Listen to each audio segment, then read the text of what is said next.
Anita, how's your mental health? Questionable at all times. You know this.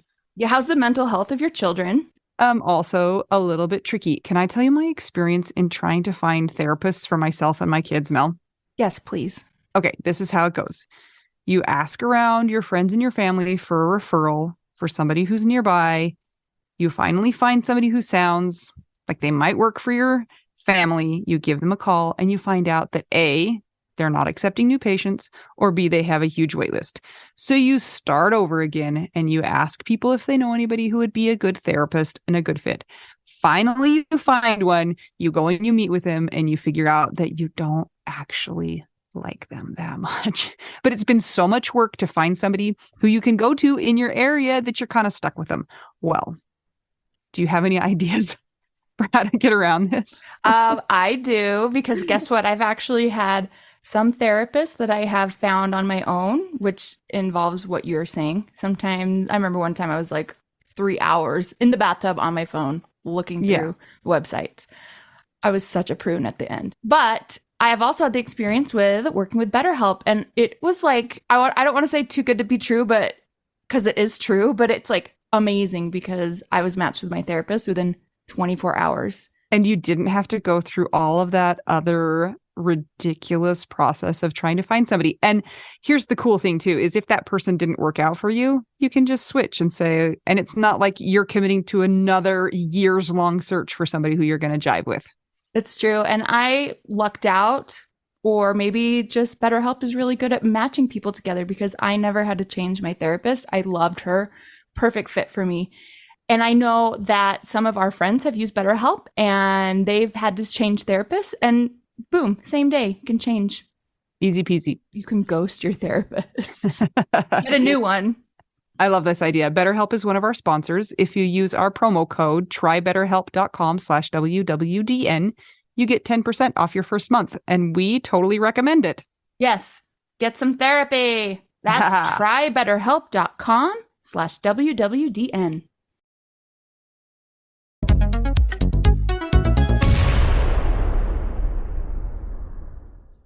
Okay, Mel. Love the jacket, by the way.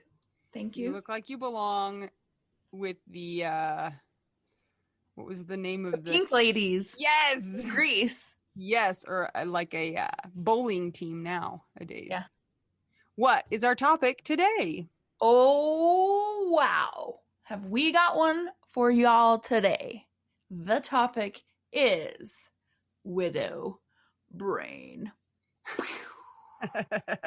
I forgot we were going to talk about this, Mel, which is Very on brand for a widow brain. yes. So, if you haven't heard of the term widow brain, then you're probably not a widow, because if you're a widow, if you know, right? If you know, you know. Yes. But some people call it something different, right? Grief brain? Grief fog, widow fog, Fog, yeah. brain cloud. Why don't we talk about what widow brain is? Okay, let's do that. Go. Oh, fine. I have So widow brain. You're going to be the one that's we logging. both have widow brain. So widow brain is a group of issues related to memory and focus and clear thinking that tends to go with the loss of a major person in your life. In our case, our spouses. And in the beginning, it can be really, really, really severe. Like it's like your brain takes a hiatus and you can't function at all. And it can stick around for a while, but hopefully it gets a little better. Did I explain it good enough, or was there more? I think that's the gist of it. Yes. Widow brain can exhibit itself in many, many ways. How has it exhibited for you? So right after Jason died, things that had been habits for us or had been in our everyday lives, appointments, standing appointments, it was like I could not remember to go to anything for any amount of money. I mean, it was just like my brain could not focus and remember anything. So I had to put every little detail in my phone, like take out the garbage, like school starts at this time, all of these kinds of things, because I was just so unable to make my brain stay put, even though that doesn't make any sense. So that was the early days. And then as things got a little bit better, where I was functioning a little bit better, I still find myself having a hard time focusing on one thing at a time. It's like I have to be 7 zillion places at once, and I'm not able to kind of categorize that in my brain as easily as I used to be able to. And it used to be able, I could, be going 7 different places and I knew what needed to happen in what order. And now I'm not as skilled at that. And also, I'm still super forgetful and just can't remember to do stuff. Yeah, that What sounds about about you? right. Well, as you were just talking about how you used to be able to do all sorts of things and juggle a lot of plates in the air, perhaps, Yeah. multitasking function is broken. Also, me. Yeah. So, when Scott first died, the first week, who knows?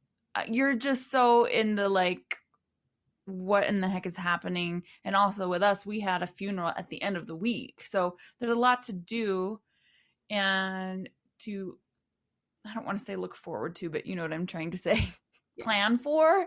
Plan for on the schedule, on the docket. Yes, and I want to say that my concept of time totally immediately was very, very sketchy. But I didn't notice having a hard time retrieving memories or looking ahead until a few weeks later.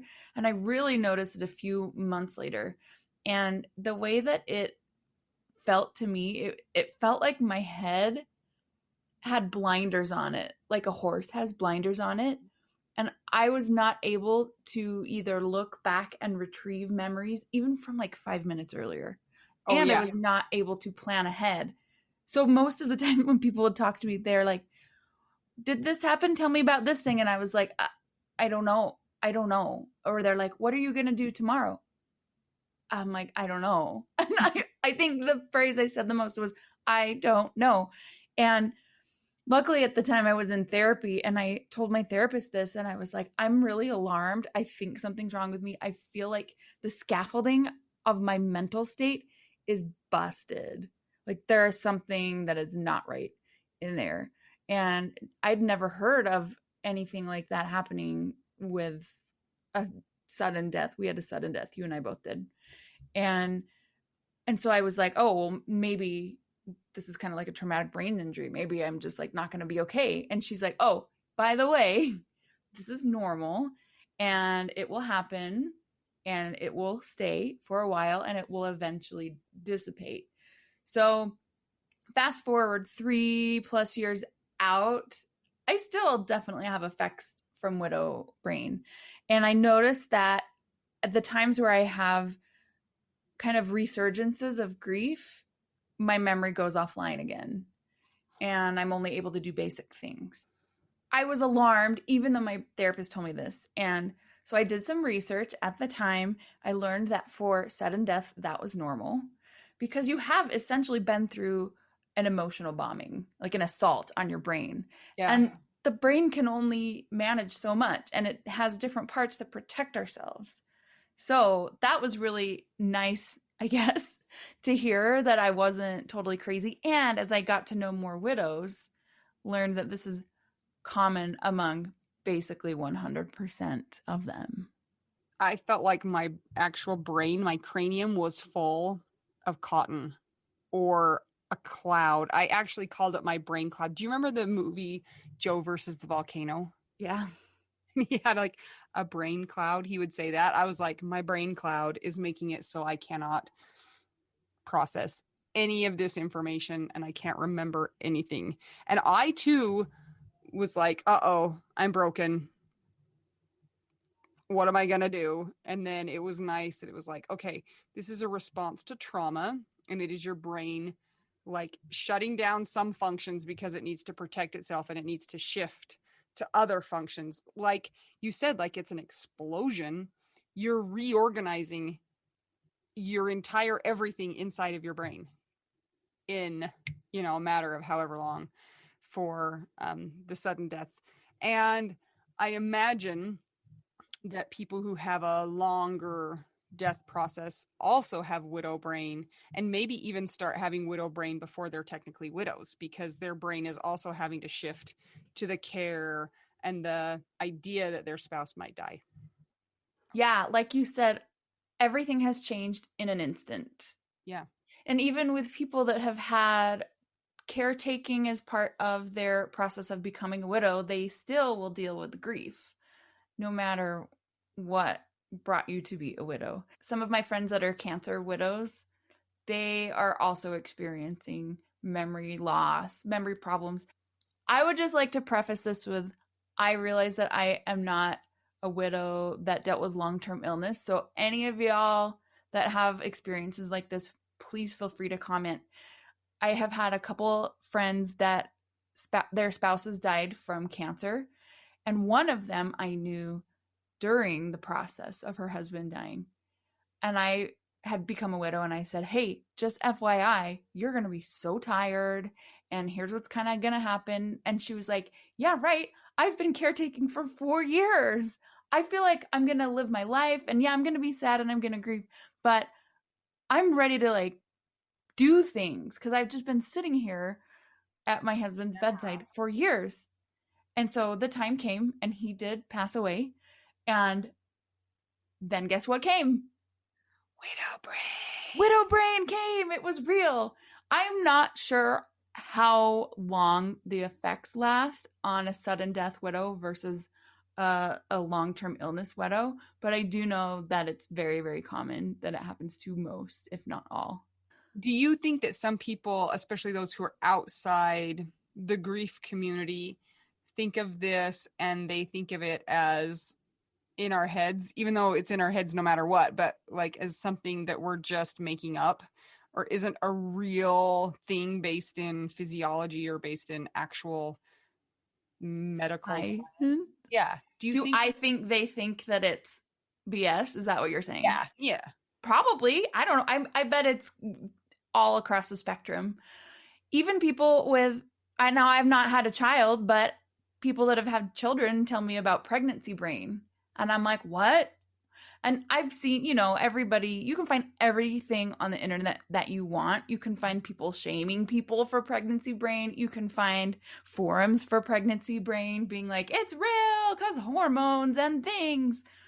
And so, like, I've seen all of those things. And some people are like, yeah, well, being pregnant is not going to cause you to be forgetful and do this. And I'm offended because my friend forgot to come to lunch. And she just uses that as an excuse. Now, move that over to widowdom, which I do understand. And I believe it 100%.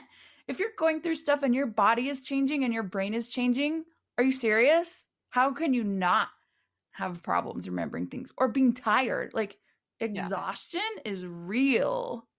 I think that before I went through this, I would have downplayed it in my mind. Like, oh, yeah, you're having to figure some stuff out, but it's not like the explosion in your brain and not as long lasting, I would think.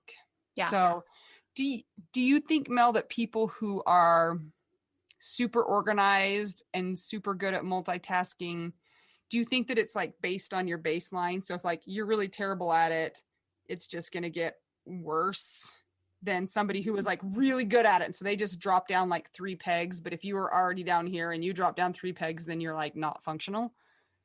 Okay, I don't know. I only know my own experience. Okay. And the way that my brain is anyway is I find order in chaos. Mm-hmm. And that's my skill in multitasking, or was my skill in multitasking. Mm-hmm. And now, for me, the only way that I can keep order is to go against what my way of functioning was before the death and write everything down, be super organized, do some cleaning of some things. It's so wild. So I don't know. I only know my experience. What do you think? I just look back and I've always been kind of a forgetful person. Like going through high school and college, my mom, I think, was always a bit worried about me because I'd be like, oh yeah, I'm supposed to apply for college today, I can do it. And everything's always worked out for me. Like I've always done it, but that's how I have functioned my whole life, is kind of like thinking about like one step ahead instead of five steps. And so I'm like, I'm a disaster, because if that's how I was before and you add this middle brain, it's like I'm planning for 6 days in the past now. Instead of one day ahead, I'm like, oh, that already happened. Shoot. Okay. Well, listening to you say that makes me feel better about how I functioned before. No offense. Here's kind of what my brain would do. I always had a good sense in my head of what my calendar was, and I could keep track of a lot of different moving parts. And the way my brain is too, it's like a music conductor brain, which is you can keep track of 80 different moving parts doing different things all at once when you're in your zone. Now, in your normal life, you could be a disaster. Like, for example, cleaning my room, always been a problem. Keeping organized outside of the music or scheduling for music thing, totally hard for me. But I've noticed that since I've had widow brain, I cannot keep track of all those things. The only time I can keep track of it is if I'm actually in music playing and doing those things. So I can't juggle my schedule anymore without writing everything down. And here's where I really notice problems is prepping for my schedule and being prepared. That is really, really hard. Yeah, I really have to focus on doing that too, trying to look ahead. The ironic thing about me pre-loss is that I'm like a successful and highly functional person. So people, when they hear that I'm forgetful and I'm like, oh, like got straight A's in school, but needed to remember that it was time to apply for college, things like that. So, I mean, because you became a doctor, you went through med school, so obviously great grades. you're doing okay. But I'm the same way. Like I could keep track of my schedule. I knew where all the kids were going at all the different places and never put it in my calendar. And now it's like everything needs to go in the calendar.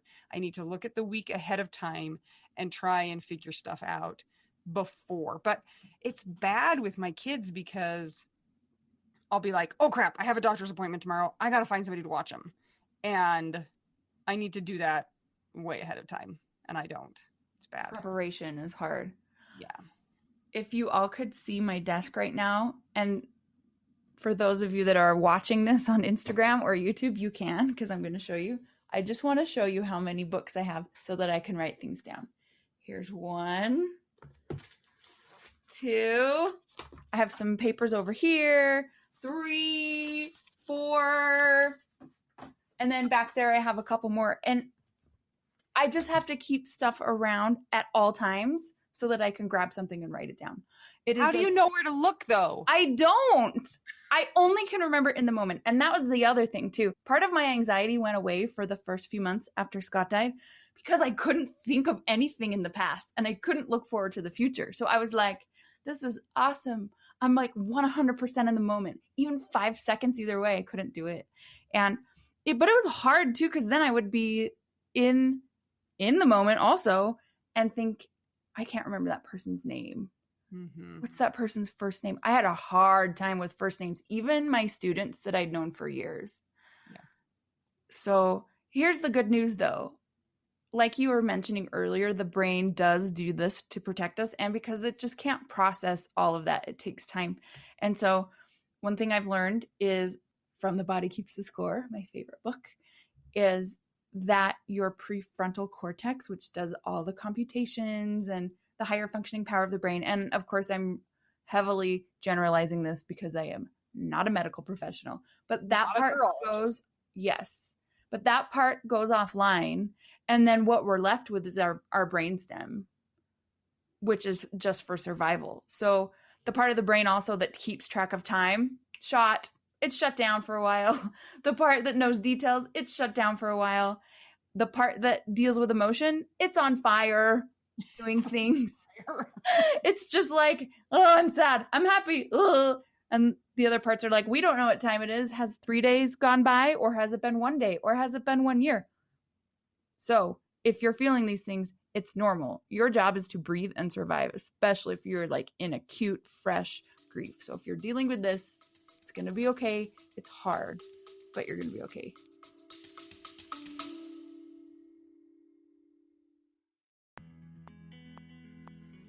Sometimes we assume that unless we had a huge life insurance payout, we don't really need to know anything about investments or even finances. But guess what? A little knowledge of finances is critical for all of us. Maybe your partner was in charge of that stuff, and now you find yourself making all the decisions. Maybe you're mad about that. Maybe I am. Nicole from the He's Gone But the Money's Not podcast is here to help. She tackles financial literacy by telling the stories of women and widows and finance experts and shares the lessons they've learned as certified financial planners. Whether you know a lot and feel confident in your financial decisions or feel unsure about all of that stuff, there is more to learn. Listen and subscribe to the He's Gone But the Money's Not podcast on all podcast platforms. This ad was paid for by Rockhouse Financial, an SEC registered investment advisor.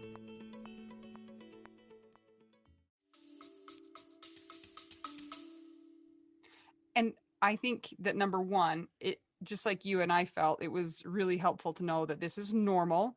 It's based in physiology. It's not because you're weak. It's not because you're not dealing well with the loss of your person. It's not like, well, if you were just, better at doing this, you wouldn't have this problem. No, it's not that at all. This is normal. It doesn't mean you're weak. It doesn't mean you're not coping well.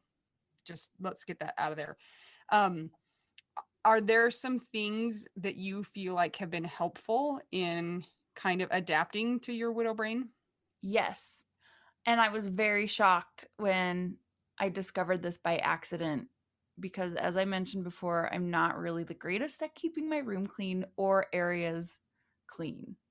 My head is always in the creative zone, like, I'm going to go make this thing and I have this gig and I'm going to go here and whatever. And when that's taken away, it's like, oh, I'm just here. And so I noticed, even if I did something simple, like rearranging my pillows and folding the blankets, I felt this huge weight lift off. It was significantly more relieving, which I thought was weird. Because before I'd be like, oh, whatever, I'll just leave it here and it's fine. And even if I did clean it, it's not like I would feel like that much better, just kind of normal. So taking care of my space, I was also dealing with part of a remodel at my parents' house. And so when the time came for me to move in with my parents, when everything was finished, being able to organize my little space and make it how I wanted, that was really helpful because it helped me kind of organize stuff in my head. And then I also got the app, one of those apps that deals with brain plasticity and you play games on it. Oh, Now, yeah. that I couldn't do, I would say like 6 months to a year. I don't think I was even ready for that because I just didn't have attention for anything. But yeah, the little things, making your bed in the morning, making your pillows look nice, like Yeah, that's something I've really struggled with because I'm not in control of all of my own living space because I have other humans living here. But there is something to be said about having organization and order in your surroundings. So I do have some, neurology training, and it is when somebody has a traumatic brain injury, one of the things that is helpful in the healing is to take away too much stimuli, because it's assaulting to the brain and the brain can't process it all. And as it's trying to heal, it needs to have a quiet, not flashing lights and loud sounds. It needs to have less photos and less things, less input. And I always try to remember that when I'm feeling crazy is like, treat yourself like you have a brain injury, less noise, less clutter, less craziness going around you is going to help, which is really hard to achieve when you have 4 kids. But it does help me to feel like when I am losing my mind a little bit, like, okay, there's a reason and these are some things that could help, but since they can't happen, at least you know why it's happening. You know what I'm saying? So I have a question for you because you're 2.5 years out or so. Does it resurface? Oh, yes, for sure.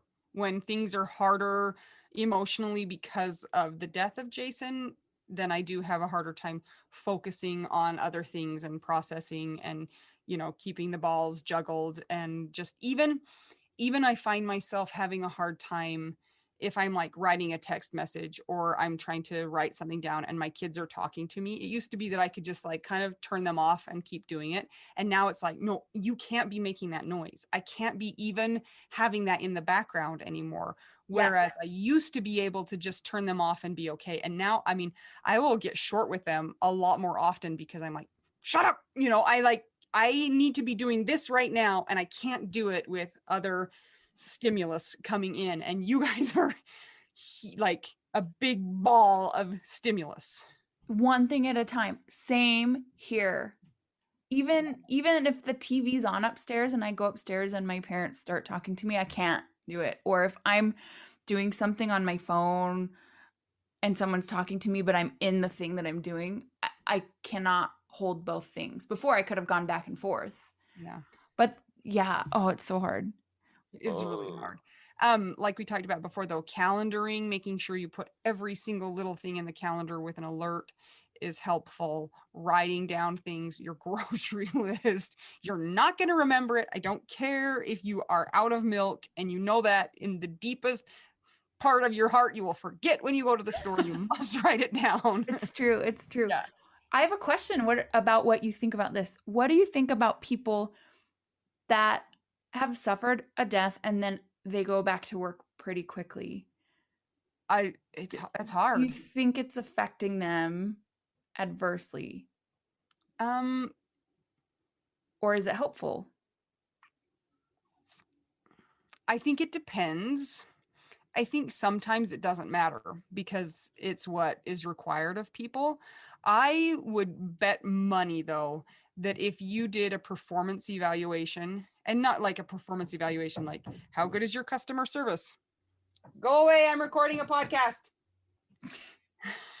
Not like customer service, but I mean, they have different tests that test your ability to focus and to be able to do different things that are mentally taxing. If you were to do a test of people who go back to work quickly after the death of their spouse or their partner, and people that go back a little bit later, I'm 100% sure that the performance of the people who go back sooner would be terrible compared to the people who wait.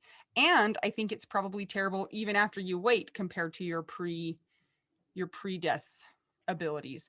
I Ooh. remember going back to work. I went back to work 3 weeks after Jason died.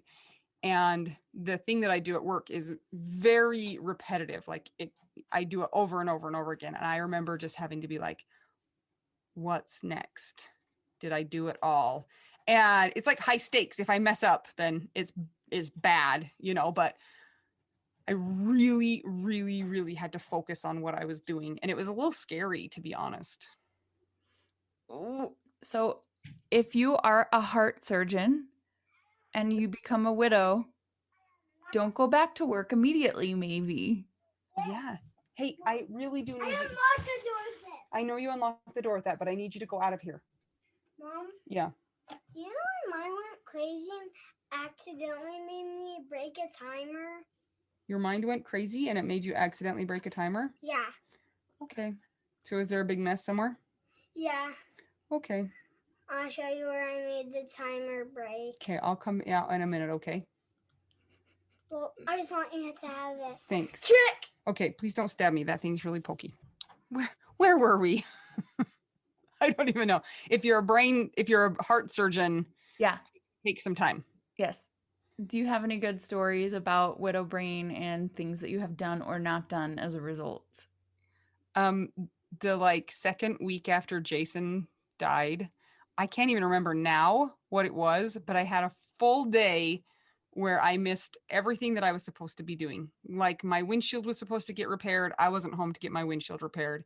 It was just like one thing after another. And I was just like, I don't even know what I'm supposed to be doing. Like I forgot to pick up my kid from preschool and just like thing after thing. That still happens. I hate to say it, but it still happens. What about you, Mel? Have you had any great stories? I have a lot of ongoing ones. I would say I can't find my bra. It's been a really long time. I have multiples. You I don't can't know where find they go. If I any find of it, them? then I lose it again. Yeah, I don't get it. Also, I have been forgetting to brush my teeth. I'm getting better at it. But for the first while, oh, I thought that one I thought that a 72-hour period was actually a 24-hour period.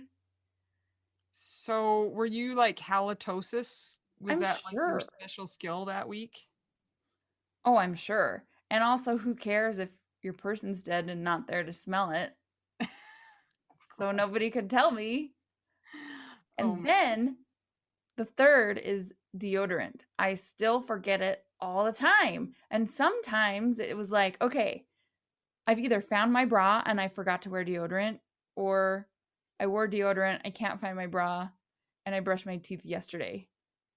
So That's you just can't have all three. It's no, like never can they all meet. Well, no. 2 out of 3. is pretty good. Um, I don't have those problems. I have a lot of other problems, like not remembering to pick my kids up, but Yours if are you logistics, and mine are hygiene. basic hygiene and food. I forget to eat, and then I don't care about eating. Mm, yeah, Interesting how it affects us differently. yeah, yeah. Mm. But I think that the most important part is that it's real, it's not made up, and it doesn't mean that you are not coping well or that you're doing something wrong or that you're grieving wrong or anything like that. Yeah, you Treat yourself kindly. You've had a brain injury even though you didn't get your head bashed in. you are widow typical. Hashtag widow typical. That's you and me. Yes. So if you guys have stories, tell us below. Thank you for being on our widow brain journey with us because we all know it's quite the ride. Yep. And even if you post a comment and forget about it, it's cool. We'll probably forget too. All of our guests on the show are we're like, oh shoot, we forgot to email you back. I know.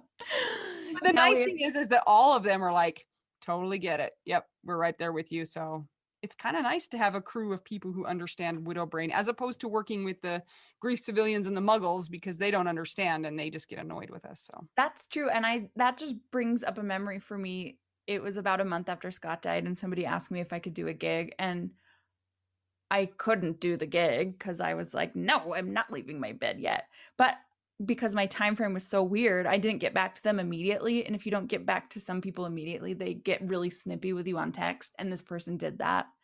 And I just was like, wow, I understand that they don't understand. yeah, that's hard That too. it's hard. So I appreciate the widow community so much because I feel like we all give each other so much leeway because we're all in the same boat. And Exactly. And we only have one paddle in the water and it's broken. mine has holes in it and no bra. I'm Anita. I'm Mel. 2 young widows. One of us is wearing a bra and we're just trying to figure out what do we do now?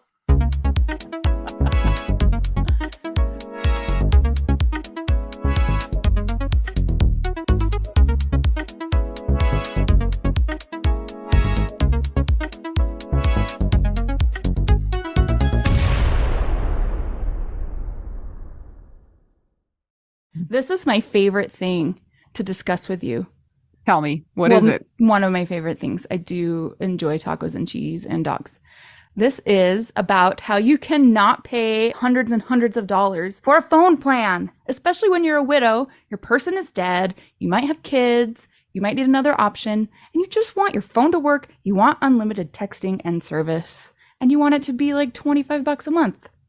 It blows my mind that they have plans that start at $15 a month. That is so cheap. And the cool thing is it uses other 5G networks. And so you don't have to pay extra for that. And you still get great service. Yep. Anita and I have traveled all over and I have used my phone. So I highly recommend it. And my mom's even on it. When my dad died, we put his phone down to the cheapest plan, which is $15 a month. And I think my mom's on the $20 a month plan, and it's so worth it. It's so much cheaper than what we were all paying before. So I highly recommend it if you're on a budget or not. Who cares? Ryan Reynolds is in charge of the company, and they send you free stickers with Ryan Reynolds temporary tattoos. It's kind of the best.